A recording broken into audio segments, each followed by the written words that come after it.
దాదాపు 100 సంవత్సరాల కన్నా ఎక్కువ కాలం బతికినటువంటి ఒక తాబేలు తల, ఇంకా దాని బాడీ అవశేషాలు. కొన్ని లక్షల మంది చావులకు కారణమైనటువంటి చైనా వాళ్ళు ఇష్టంగా తినే గబ్బిలాలు. గత 30 సంవత్సరాలుగా ఒక చిన్న జాడీలో భద్రపరిచినటువంటి ముసలి గుడ్లు. సముద్రాల్లో రాజ్యాలేలేటువంటి షార్క్ చేపల్లోనే అత్యంత స్పీడ్‌గా వెళ్ళగలిగే టైగర్ షార్క్, ఇంకా బ్లాక్ షార్క్ చేపల యొక్క అవశేషాలు, వాటి శరీర అవయవాలు, ఇంకా నీటిలో తిరిగే నీటి గుర్రాలు, పాముల జాతుల్లోనే అతి పెద్ద పామైనటువంటి పైథాన్ జాతికి చెందినటువంటి ఒక పాము.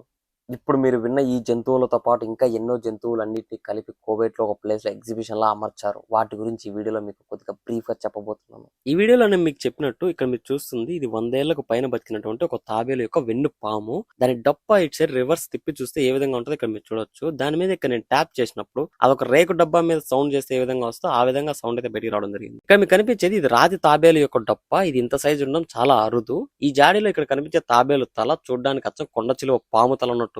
ఇదే జాతికి చెందినటువంటి ఒక చిన్న తాబేలును మీరు ఇక్కడ జాడీలో చూడొచ్చు. ఇవన్నీ చనిపోయాయి. కొన్ని రసాయనాలతో వాటి శరీరం కుళ్ళిపోకుండా ఈ విధంగా భద్రపరచడం జరిగింది. దీని తర్వాత మనం ఇక్కడ చూస్తుంది డామినోస్ పురుగు. అవును, డామినోస్ పిజ్జా వారు ఈ పురుగు ద్వారానే ఆ పేరు తీసుకోవడం జరిగింది. ఎందుకంటే ఇక్కడ అక్క మనకు చెప్పిన విషయం వచ్చేసి ఈ డామినోస్ పురుగు పైన కొన్ని డాట్స్ ఉన్నాయి చూడండి వైట్ కలర్ లో. ఒక డామినోస్ పిజ్జాలో కూడా ఇదే విధంగా డెకరేట్ చేస్తారు. అందువల్ల ఈ పురుగు పేరు వాళ్ళు తీసుకోవడం జరిగింది. నెక్స్ట్ మనం ఇక్కడ చూడబోయేది దాదాపు 30 ఏళ్లుగా చెడిపోకుండా భద్రపరిచినటువంటి ముసలి గుడ్లు, ఇంకా అత్యంత అరుదుగా కనిపించే గుడ్లగవ్వ గుడ్డు. ఇక్కడ కనిపించే ఈ గుడ్లగవ్వ గుడ్డు అచ్చం చూడడానికి కోడిగుడ్డు సైజు లో ఉంది. మనం ఇక్కడ ఈజీగా తెలుసుకోవచ్చు ముసలి గుడ్డు ఏది, గుడ్లగవ్వ గుడ్డు ఏది అని. నెక్స్ట్ మనకి ఇక్కడ కనిపించేది ఇవి స్టార్ ఫిష్ అంటారు. ఇక్కడ మీరు చూడండి దీని భూతద్దంలో చూసినప్పుడు దాని చర్మం మీద చిన్న చిన్న పొలుసులా మనం గమనించవచ్చు. ఇవి సముద్రంలో ఉంటాయి, ఎక్కువ నదులలో అయితే కనిపించవు. వీటి తర్వాత మనకి ఇక్కడ కనిపించేది ఇవి నీటి గుర్రాలు అంటారు కదా, అవే ఇవి. ఇందులో 2 ఆడవి ఒక మగదే అయితే ఉంది. ఇవి చెడిపోకుండా కొన్ని రసాయనాలతో భద్రపరచడం వల్ల ఇవి చనిపోయినా కూడా వాటి శరీరం కుళ్ళిపోకుండా ఇదే విధంగా ఉండగలిగింది. నెక్స్ట్ మనకి ఇక్కడ కనిపించేది కొన్ని లక్షల మంది చావు కారణమైనటువంటి గబ్బిలాలు. ఇవి చైనా వాళ్ళు బాగా ఇష్టంగా తింటారంట. వాళ్ళు కూడా మనకు చెప్పడం జరిగింది.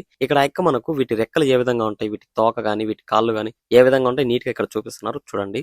అంతేకాకుండా ఇక్కడ ఉండే ఈ అక్కగారు చాలా ఎక్స్ప్లెయిన్ చేస్తున్నారు. లైక్ ఇప్పుడు కరోనా రావడానికి ఏ విధంగా కారణము, ఈ గబ్బిలాల గురించి, వాటిలో ఉండే విష పదార్థాల గురించి ఇక్కడైతే ఎక్స్ప్లెయిన్ చేయడం జరుగుతుంది. తర్వాత ఈ పక్కన మనకు 2 జాడీలలో 2 జంతువులు కానొస్తాయి చూడండి. ఒకటి వచ్చేసి ఒక పిల్లి జాతికి చెందినటువంటి చిన్న పిల్లి పిల్ల, అది చనిపోయింది. దాని పక్కన చిన్న జాడీలో ఉండేటి ముళ్ళపంది అంటాం కదా మనము, వాటి పిల్లలు చూడండి ఎంత చిన్నగా ఉన్నాయో. ఇక్కడ ఉండే అక్కగారు ఇక్కడ ఉండే జంతువుల గురించి మనకు ఎక్స్ప్లెయిన్ చేశారు. లైక్ ఇప్పుడు వాళ్ళ చేతిలో పట్టుకున్నది పిల్లి, నేను చెప్పాను కదా మీకు ఇందాక. ఇది వచ్చేసి మన సైడ్ అడవి పిల్లని జంకు పిల్లి అని చెప్పి పిలుస్తూ ఉంటారు. ఇవి ఒకప్పుడు కోవేట్లోనే ఉండేటి అంట, కానీ ఇప్పుడైతే అంతరించిపోయాయని చెప్పి వాళ్ళు చెప్పడం జరిగింది. పక్కనే ఉండే ముళ్ళపంది పిల్లలను కూడా ఇక్కడ మనకు చూపించారు. దీంట్లో వచ్చేసి దాదాపు 8 పిల్లలు అయితే ఉన్నాయంట. ఇవైతే చర్మంతోనే ఉన్నాయి, ముళ్ళు ఇంకా రాలేదని చెప్పారు. దీని పక్కన మనకి ఇంకో జంతువు కానొస్తుంది చూడండి. దీని పేరు వచ్చేసి యూరేషియన్ రివర్ ఓటర్స్ అంటారు.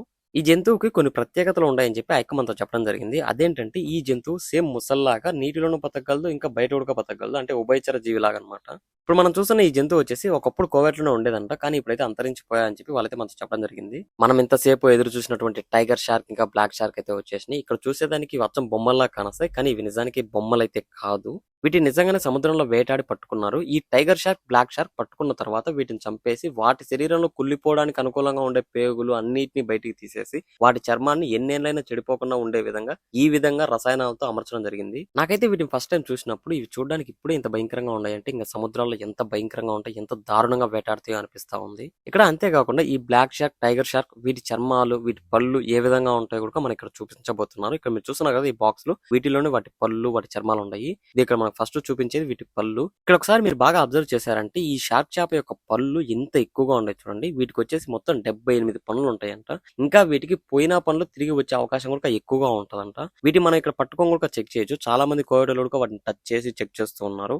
నాకైతే దీన్ని ఫస్ట్ టైం టచ్ చేసినప్పుడు ఒక పుర్రెని టచ్ చేసిన ఫీలింగ్ అయితే అనిపించింది. అంత స్ట్రాంగ్ గా ఉన్నాయి. ఇక్కడ ఈ యొక్క మనకు కొన్ని విషయాలు ఎక్స్ప్లెయిన్ చేస్తున్నారు. లైక్ ఏ విధంగా అంటే ఈ పళ్ళతో తాబేలునైనా గానీ చాలా ఈజీగా వేటాడి తినేయగలదని చెప్పి వాళ్ళు మనతో చెప్పడం జరిగింది. దీని తర్వాత మనకి ఇక్కడ చూపించేది ఈ షార్క్ చేప యొక్క నాలుక. ఈ నాలుక మనం టచ్ చేసినప్పుడు ఏ విధంగా ఉందంటే ఒక గరుకు కాగితం మీద మనం చేతితో టచ్ చేస్తే ఏ విధంగా ఉంటుందో సేమ్ నాకైతే అదే ఫీలింగ్ వచ్చింది. ఈ అక్కగారు మనకు చెప్పిన విషయం ఏంటంటే ఈ టైగర్ షార్క్ నాలుక ఏ విధంగా ఉంటుందంటే ఒక నిజమైన పులికి నాలుక ఏ విధంగా ఉంటుందో అంత స్ట్రాంగ్ గా, అంత దృఢంగా ఉంటుందని అయితే వాళ్ళు మనతో చెప్పడం జరిగింది.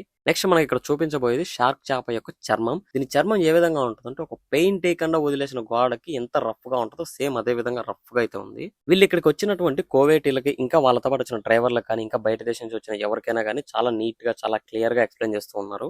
చివరిగా మనం ఎంతో ఆసక్తికరంగా ఎదురు చూస్తున్నటువంటి పైథాన్ పాము అయితే వచ్చేసింది. ఇక్కడ మీరు చూస్తున్న ఈ పాము వచ్చేసి బాల్ పైథాన్ అంటారు. ఈ పాముకు వీళ్ళు పెట్టుకున్న పేరు వచ్చేసి లుబీనా. ఇక్కడ వీళ్ళు చెప్పిన దాన్ని బట్టి ఈ పాము అయితే పాయిజనస్ కాదంట. అంటే చాలా ఈజీగా మనం హ్యాండిల్ చేయొచ్చు. కానీ ఇవి సైజులో పెద్దగా ఉంటే మాత్రం ఒక మనిషిని కూడా ఈజీగా మింగేయగలవని అయితే వాళ్ళు మనతో చెప్పడం జరిగింది. వీళ్ళు మనకి ఈ పాము వయసు 8 నెలలు ఉంటుందని చెప్పారు. అంతేకాకుండా మనం చూసే చాలా వరకు కొండ చిలువ ఇట్లా పైథాన్ పాములు అంటే గ్రీన్ కలర్ లో కానొస్తాయి. చాలా మూవీస్ లో కూడా మనం అదే విధంగా చూస్తాం. కానీ ఈ విధంగా ఎల్లో కలర్ లో ఒక పామును చూడడం నేనైతే ఫస్ట్ టైం. ఇక్కడ మనం చూస్తున్న ఈ పాముని చిన్న పిల్లలు చాలా తేలిగ్గా భయం లేకుండా తగులుతున్నారు. దానికి సంబంధించిన విజువల్స్ మీకు ఈ వీడియో లాస్ట్ లో వస్తాయి. ఇటువంటి మంచి మంచి వీడియోలతో పాటు ఇంకా కొన్ని ట్రెండింగ్ టాపిక్స్ లైక్ కోవిడ్ లో జరిగేటి కావచ్చు, ఇండియాలో జరిగేటి కావచ్చు, ఇటువంటి వాటి మీద నేను ఫోకస్ చేసి చాలా మంచి మంచి వీడియోస్ అయితే అప్లోడ్ చేస్తున్నాను. ఇటువంటి వీడియోస్ మీరు మిస్ కాకుండా ఉంటే వెంటనే సబ్స్క్రైబ్ చేసుకోండి. Thank you for watching guys.